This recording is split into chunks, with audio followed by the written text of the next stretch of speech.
Vous avez parlé d'emploi, notamment en direction de la transition écologique. Est-ce la raison pour laquelle vous avez signé ce pacte social et écologique auquel participait notamment Nicolas Hulot? Ça fait un moment qu'on travaille sur la question de la protection de l'environnement et de la lutte contre la pauvreté et comment travailler ensemble sur ces deux questions-là. D'abord parce que tout le monde est d'accord pour dire que l'impact du réchauffement climatique est plus important sur les plus pauvres qui sont les premières victimes de ce réchauffement climatique. Ce qu'on sait moins, c'est que les décisions destinées à pallier à ce réchauffement climatique ou à lutter contre se retournent contre les plus pauvres. J'ai 3 exemples à vous donner, mais je pourrais vous en donner encore plus. La Nouvelle-Orléans, après le cyclone Katrina, la reconstruction de la ville, augmentation des loyers, exclusion des plus pauvres qui ne sont pas revenus. On est avec des familles à Nouvelle-Orléans qui ne sont pas revenus dans le centre de la Nouvelle-Orléans.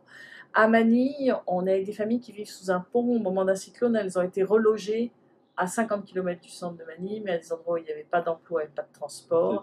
Bilan, c'était catastrophique, elles sont revenues. Mais on a exactement la même chose en France. La construction du Grand Paris en ce moment, l'arrivée du métro dans des banlieues un peu plus éloignées, rénovation du quartier, augmentation des loyers, exclusion des plus pauvres. Donc on voit bien que là-dessus, parce qu'en fait l'arrivée du métro, ça permet quoi? On est dans la protection de l'environnement, hein. Ça permet moins de déplacements automobiles, lutte contre le réchauffement climatique. On voit bien que là, si on ne travaille pas avec les personnes en situation d'exclusion pour savoir comment faire pour qu'elles soient toujours insérées dans la société et que les mesures ne se retournent pas contre elles, mais on peut aussi l'augmentation de la taxe carbone sur le prix de l'essence, c'est aussi. Et je dis pas. On n'a pas été compris. Voilà, non, mais elle n'a pas simplement été comprise, c'est qu'au bout d'un moment, quand vous êtes en zone rurale, elle frappe pas, voilà. Donc on voit bien qu'il faut réfléchir sur ces questions-là ensemble. Donc ça fait un moment qu'on avance avec la Fondation Hulot, qu'on travaille avec la CFDT et d'autres syndicats et d'autres associations pour essayer de réfléchir ensemble à des propositions.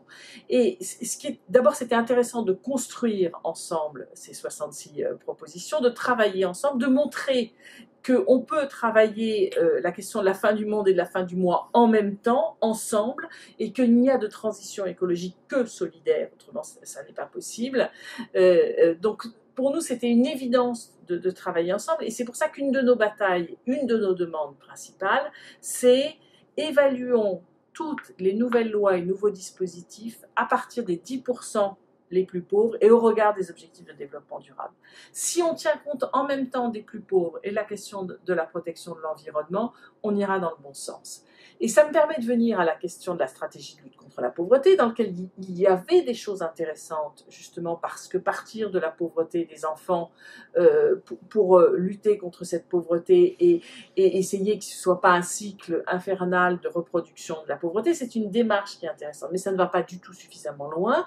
Il y a des mesures intéressantes sur la création de places en crèche, mais 30 000, c'est pas du tout suffisant. Il y a des choses très intéressantes sur l'aide sociale à l'enfance et la sortie, pas ce qu'on appelle pas de sortie sèche pour les jeunes qui sortent à 18 ans de la protection de l'enfance et qui ne se retrouvent pas d'un seul coup comme ça dehors à la rue. Donc il y a des choses intéressantes. Mais un, ça ne va pas suffisamment loin.